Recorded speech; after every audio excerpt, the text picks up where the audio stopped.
Plânge mama și îmi spune să am grijă când ies în lume. Înainte să fac rău ceva, să mă gândesc și la ea, că dacă pățesc ceva, e distrusă săraca.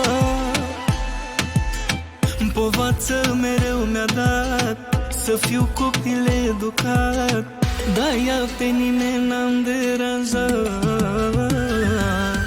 Mama mea și tatăl meu suferă când îmi e greu, suferă când îmi e greu, măicuța mea. La ei mereu au renunțat și tot ce-au avut mi-au dat, și tot ce-au avut mai bun mi-au dat.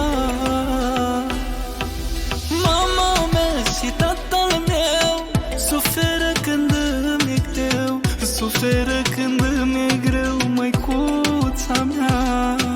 La ei mereu au renunțat și tot ce-au avut mi-au dat, și tot ce-au avut mai bun mi-au dat.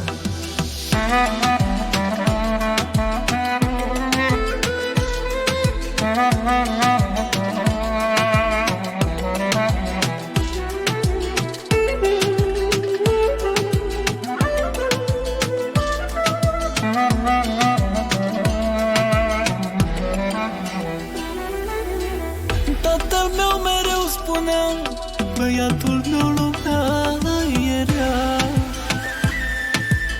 Chiar de nu greșești cu ceva, sigur pradă vei cădea. Dar să ții minte ceva, deșteptul mereu va ceda. Lasă-i pe ei să greșească, că sigur o să plătească, Dumnezeu nu-i va lăsa așa. Mama mea și tatăl meu suferă când îmi e greu, suferă când îmi e greu, măicuța mea. La ei mereu au renunțat și tot ce-au avut mi-au dat, și tot ce-au avut mai bun mi-au dat. Mama mea și tatăl meu suferă când îmi e greu, suferă când îmi e greu, măicuța mea. La ei mereu au renunțat și tot ce-au avut mi-au dat, și tot ce-au avut mai bun mi-au dat.